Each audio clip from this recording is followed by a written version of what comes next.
Travis Wingoodsell.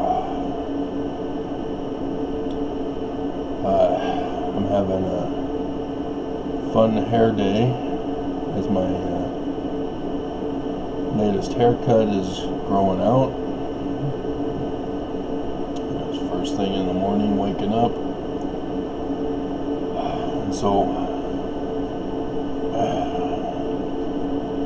wearing my typical running hat.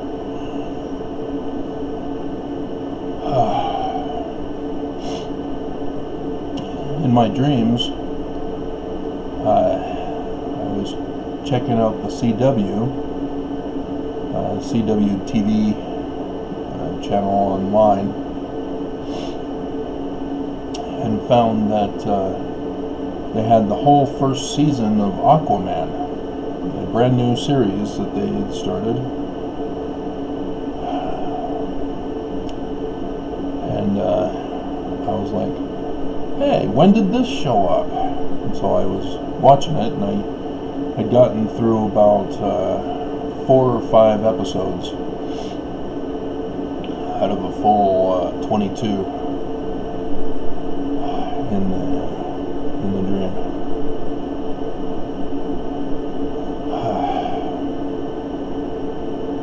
The only new one they have right now is Stargirl, but that's covered on DC Universe, so I watch it there because there's no commercials,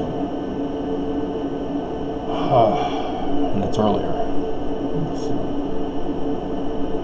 watch it Monday rather than wait till Wednesday.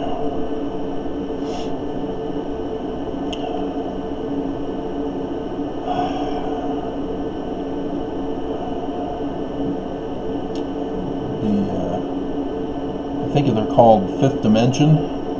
They talk about the age of Aquarius. The sign in the heavens that they give is one that's somewhat common. Apparently it occurs around every 12 years or so. I have to go back and do the figuring, but since the when was it, the 60s or 70s when it came out, it's occurred at least I think the third time was 2018.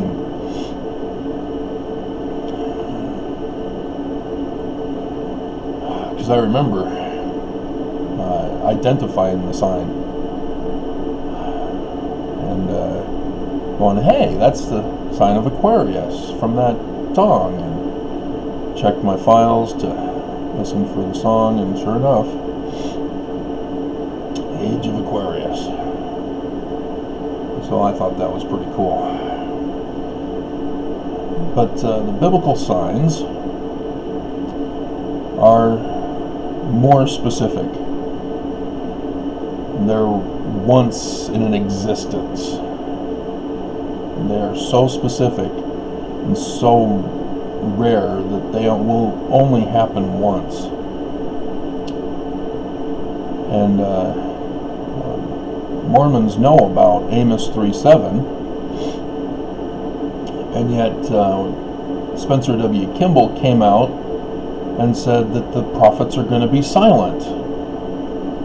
They're not going to tell you about the last days and the second coming and the signs in the heavens. They're just going to be silent. Well, no, you can't do that if you're a true prophet, Kimball.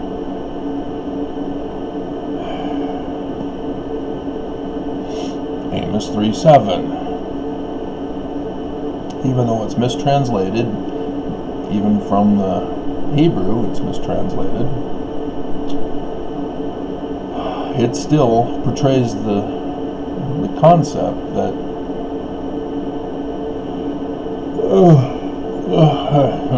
you need to have a prophet who warns, who reveals. And so the Book of Mormon understood this, It's in the character called Samuel the Lamanite.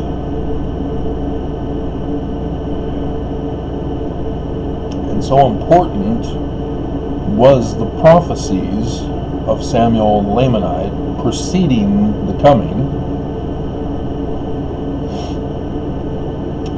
that the Jesus Christ character, who talks to the character of Nephi, son of Nephi, informs him of the importance of making sure you have the record and prophecies of Samuel the Lamanite, who warned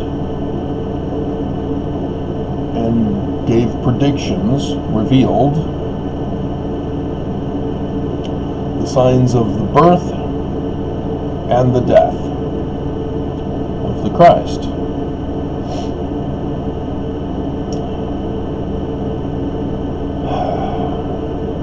And so, at the beginning, we had the sign of the birth.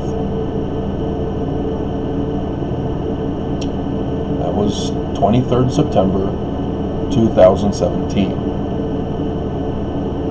The month after, the first of 3 days of darkness, which the Book of Mormon refers to. Not the New Testament. New Testament said, oh, there was darkness at his death. No, the Book of Mormon says 3 days of darkness. And so that corresponds with the month before his birth. We just had the second one on Father's Day. I've been trying to do the videos, let you guys know, but YouTube is purposely shadow banning me. And then the third day of darkness is on the death sign of Christ, where X marks the spot over the United States of America. Because it's in Pisces this time, not at the King Star Regulus in the constellation of Leo. That's where the first one occurred. I mean, talk about precise.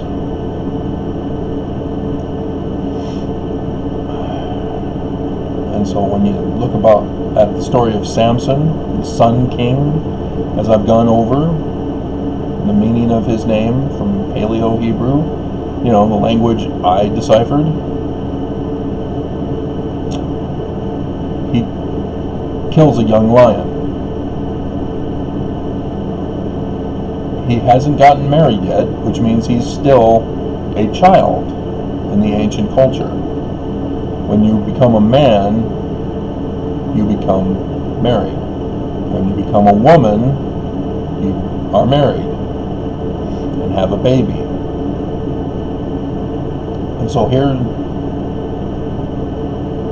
man-child Samson, Sun King, kills a young lion. That's the sign for the first total solar eclipse of 3 days of darkness for the last days. Samson is a prophecy of the latter-day Christ. And I've gone over that.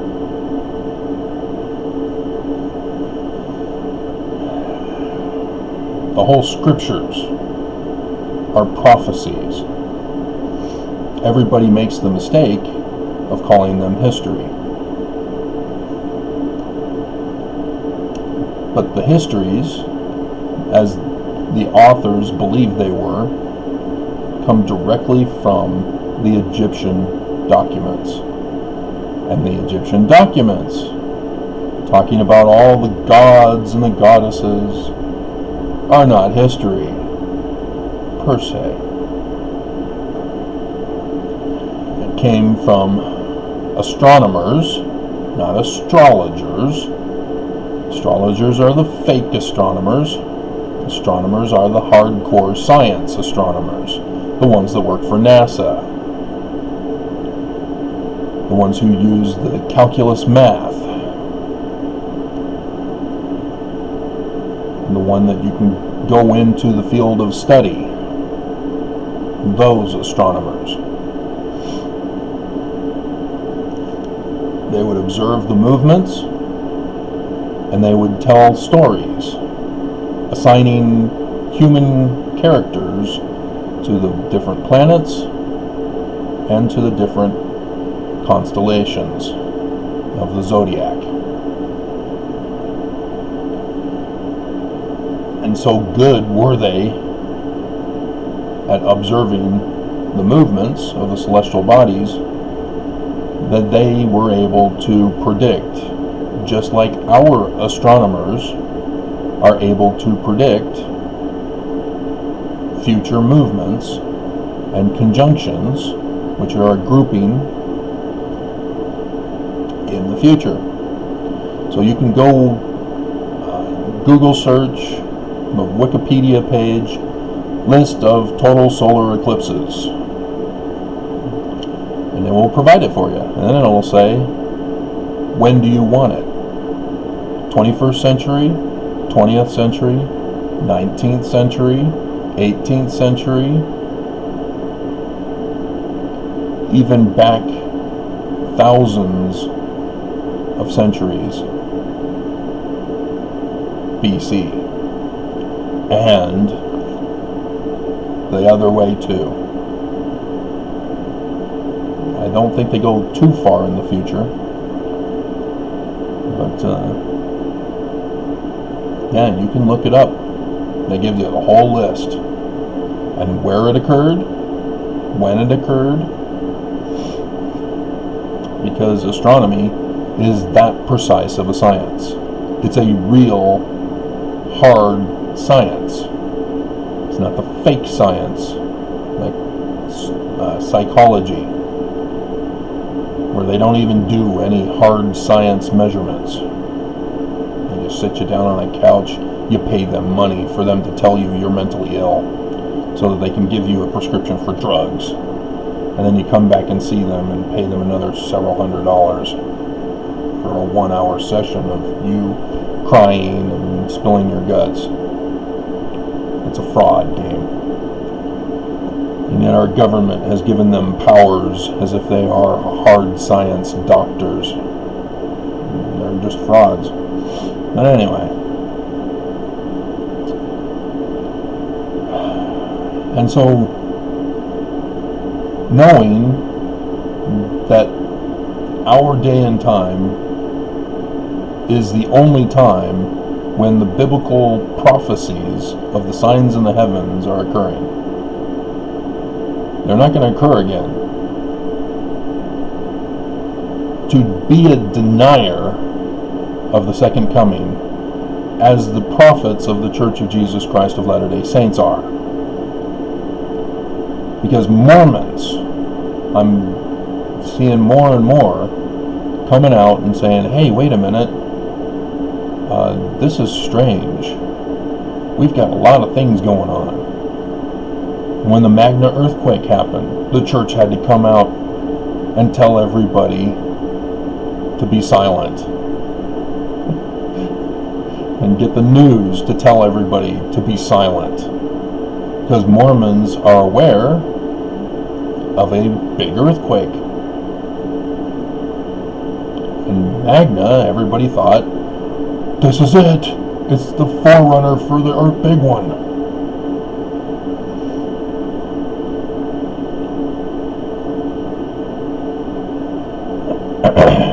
And I tried doing the videos when it happened, just down the road from me, in Magna, which means strong.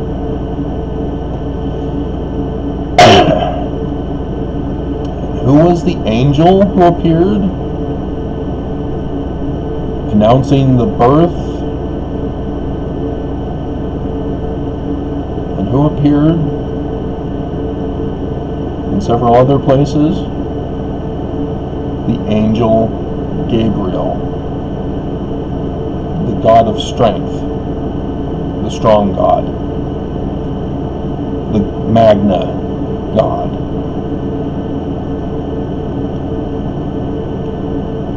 Now the aftershocks that were occurring further north of Magna, those were Kennecott, with their mines that were collapsing. And they were collapsing southward, which was interesting.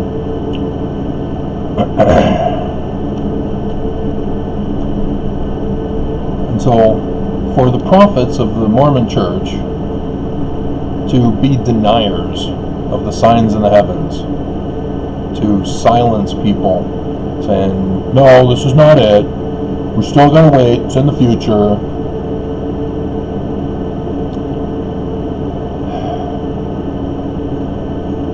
Why do we listen to them? Astronomy is a hard science, and they're trying to claim that we need to dismiss science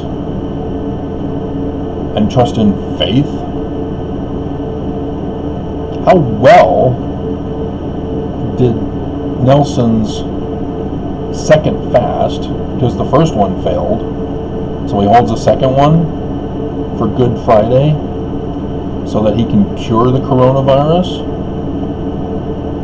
How well did that go? Yeah, we're worse. Far worse. We had an outbreak. It's out of control here in Utah. That's how well his fast did. To put away science and exercise faith. That's not how our doctrine works. And here you have the president of the church setting up an idol god in conference and telling people, hey, we're going to dismiss science.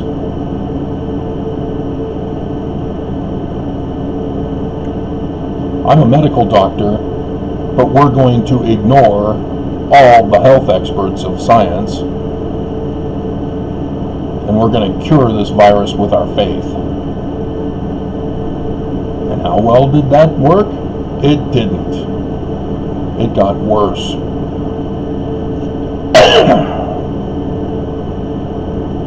Science is the result of faith. Because all science begins with a theory. That's the revelation, the inspiration, the idea, the light bulb. And so a scientist says, okay, well, I need to find out if this is true or not. I need to develop this into a theory. And I need to replicate that theory. Just as a farmer who has a seed must produce the fruit to confirm that the seed is correct. And so all Mormons have rewritten Moroni chapter 10, verse 4 and 5. Because it's talking about turning seed, the revelation from the Holy Ghost, and exercising the power of the Holy Ghost into the process of producing fruit, which is the manifestation. The Mormons have rewritten that. They have not read Alma chapter 32. All they have is a scripture mastery from Alma chapter 32, as it slightly rewrites Hebrews 11:1. And so Mormons don't keep reading to get to verse 28, where it goes over the scientific process using agriculture as the metaphoric example. We will liken the word unto a seed. That's the revelation from Moroni 10:4 and 5. It's just the word. It is not the fruit.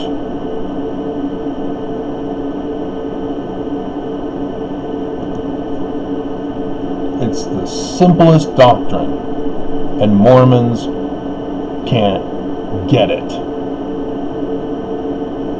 because they've been led astray by their prophets who don't want them to know the truth, who purposely suppress knowledge.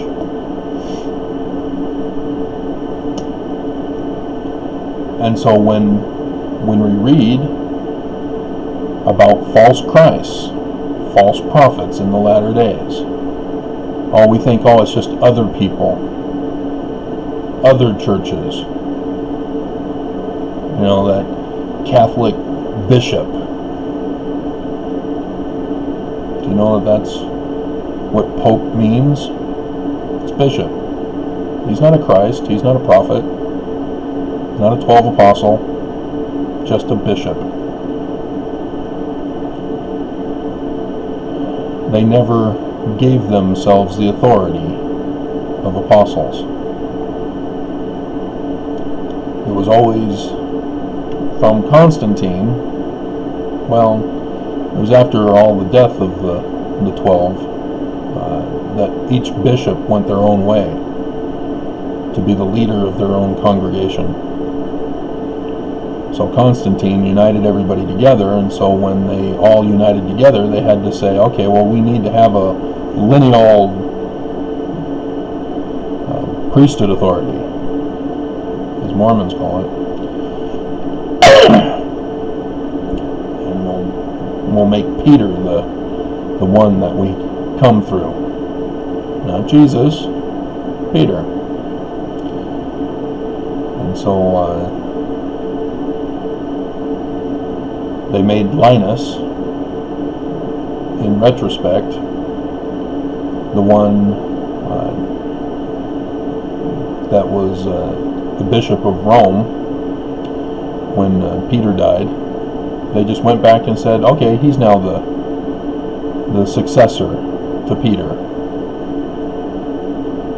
And just manufactured who was the successor until Constantine, when that wasn't even correct history. So, again, with the Church of Jesus Christ of Latter-day Saints, they claim succession from Joseph Smith. Nope. They didn't follow section 107, verse 22. That's how they were supposed to do it. They failed. So now, the Mormon God of Joseph Smith, son Amen, is supposed to be a man like Moses and restore the church.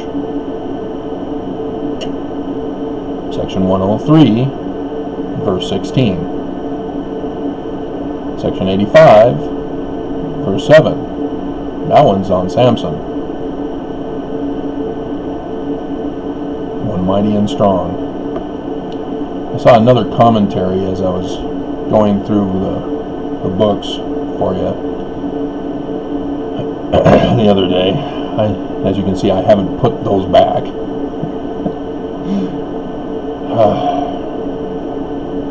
He was trying to claim that mighty and strong comes from Isaiah, because Isaiah talks about mighty and strong. No. No. Gotta go to Samson. That's talking about a man. Mighty and strong is referring to forces of nature in Isaiah.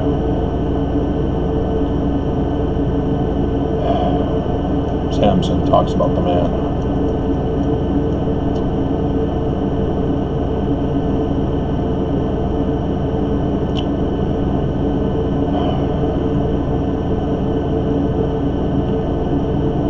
So that's one of the things, as a born and raised Mormon 50 years, I had to come to grips with. Is that the Church of Jesus Christ of Latter-day Saints that I was born into is not just a fraud.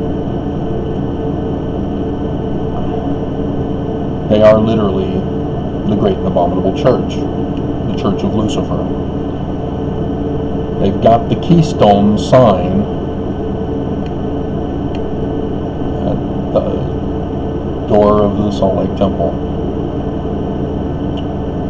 There is no other explanation for it. And so sure enough, that's why I was identifying lunar eclipses with the deaths of Mormon prophets. At first I thought it was kind of curious, a fun little hobby to recognize lunar eclipses in connection with Faust and even Hinckley. But then the Tetrad of 2014-2015 and 3 apostles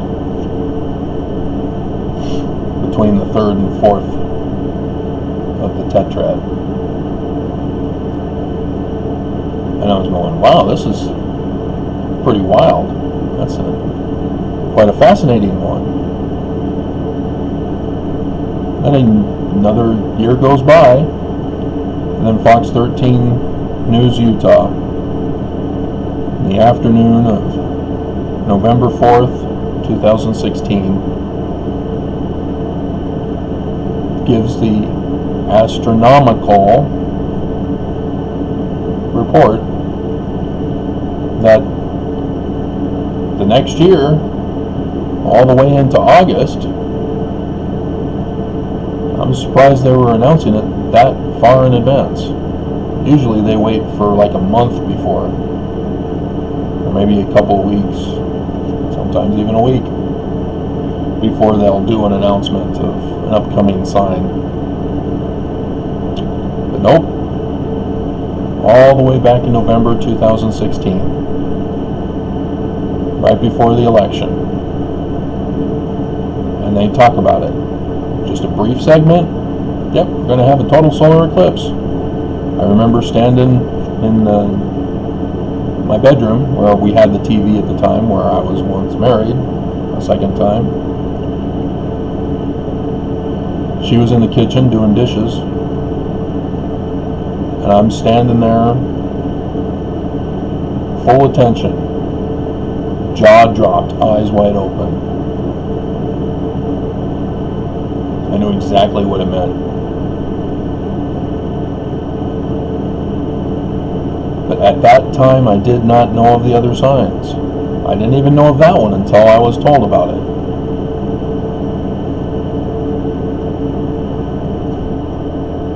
So, yes, everything else that I was publishing on Amazon, I wrapped up or put aside as I spent my time doing research on interpreting signs in the heavens and looking for signs in the heavens. And so the Father's Day one caught me off guard.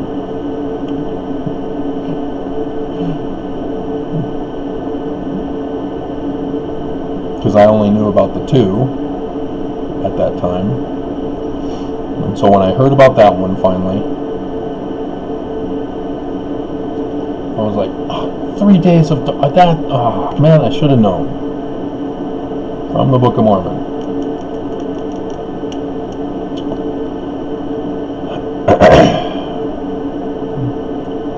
But no other Mormon has been telling you guys about the signs in the heavens. Because the prophets haven't. So Mormons don't even think to know. At that time, I was still going to church. And I gave a lesson in Elders Quorum, talking to the elders about an upcoming solar eclipse. And it wasn't until after that one of the other elders who gave a lesson, he was assigned to be the teacher, referred back to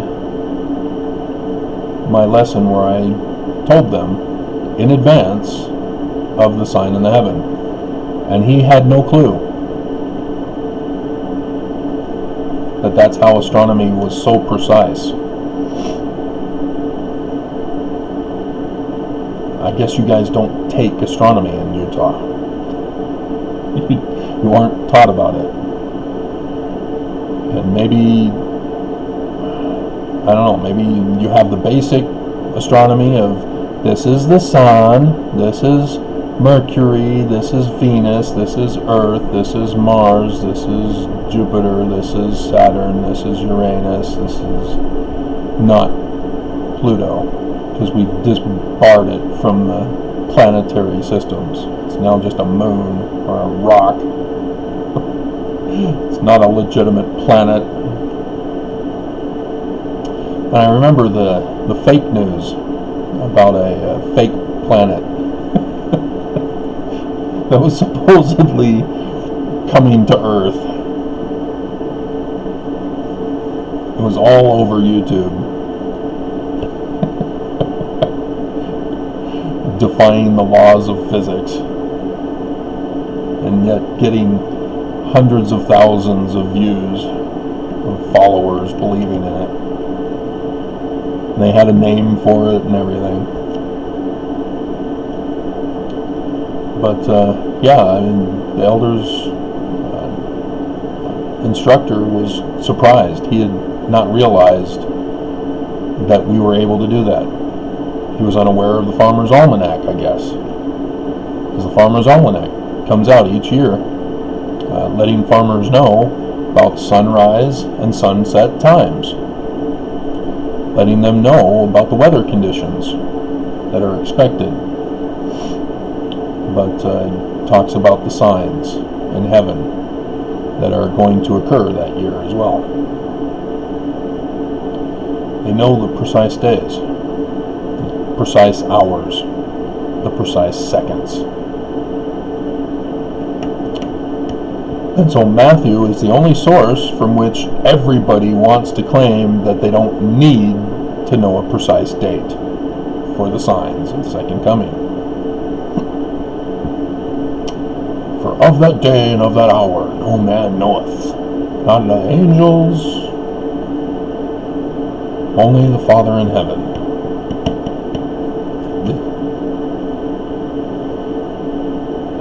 And so then John the Revelator goes and gives a precise date.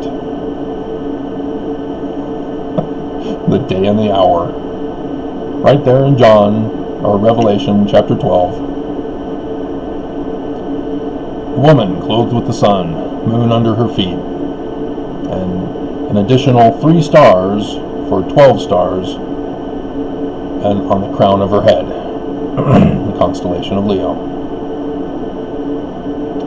A month after the sign of the sun, the first of 3 days of darkness.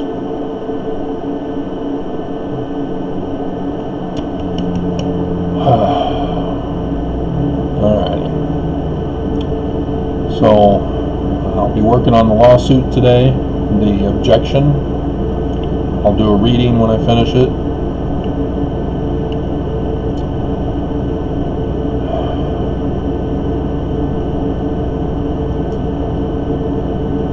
I mean, it's gonna be another earth shaker, just like the filings on the 5th and on the 7th, of which the judge was a denier of.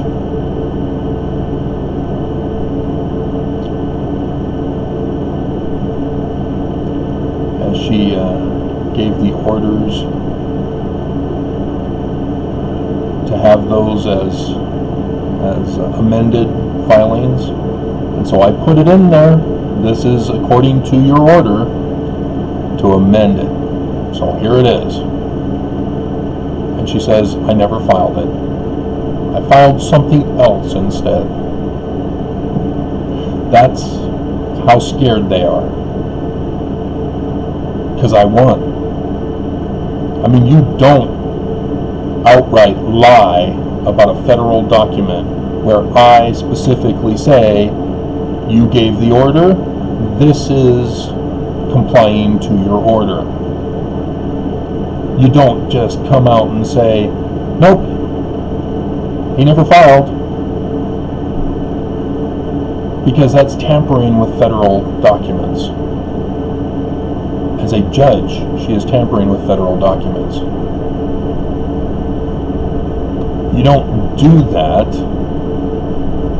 unless your client scares you to death and that they've lost, and that the only way to save them is to come out and outright lie.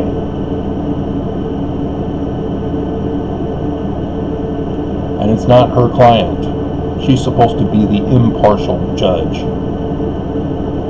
That's how desperate the church was to get her into the judgment seat to replace the other judge, who herself was so afraid of the church that she remained silent to her last day on the bench. But at least she knew enough to know that I had a case, because I told her I caught the church paying for the person who had me disappeared in the 2008 case, of which the state of Utah represented the church. And that never went to trial. That case was sealed so that nobody in the public would ever know about it. Because everybody, there are groups that watch the results of lawsuits, to watch the decisions by judges who are put on the bench at the state level and the federal level. There are people who watch because they need to know how these judges are going to decide cases.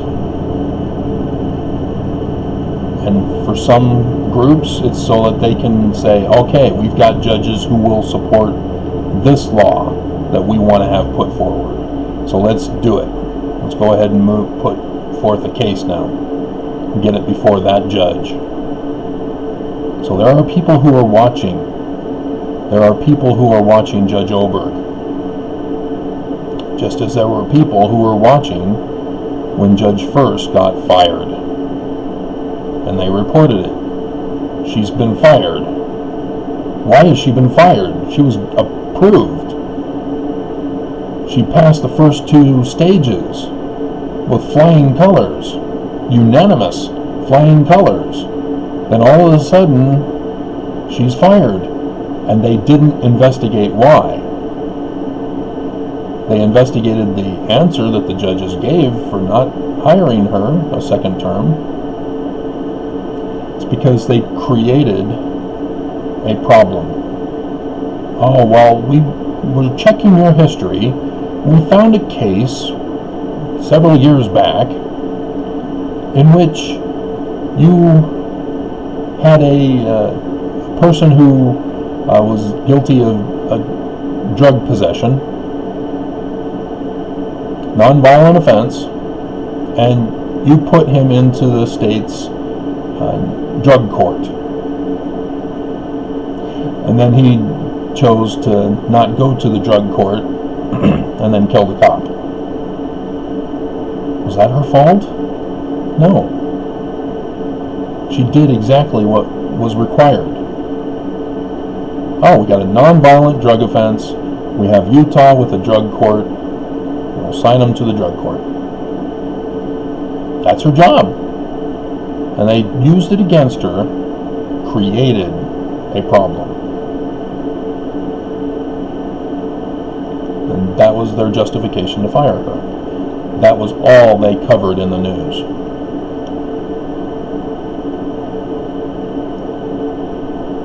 They did not investigate what triggered them to change their mind. Because they replaced her with another woman, but nobody's investigating why this one. Why someone who has been a federal public defender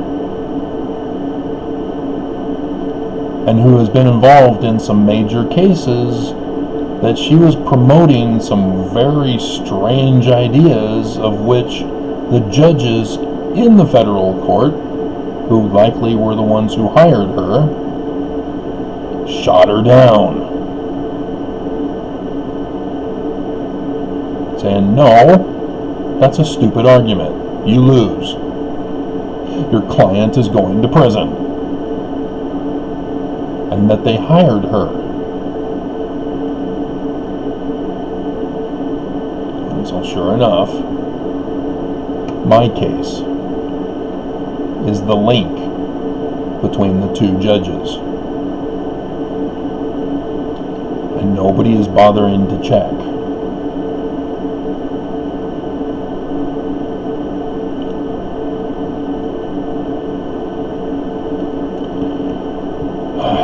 Alrighty. So let's end this video, shall we? I don't think anybody's listening at this point. So, yes, the biggest news is here at the end. And YouTube is silencing me, censoring my videos. Called shadow banning. Looks like I'll be uploading this video after my run, because 42 minutes, 15 after 3, so I'll do that.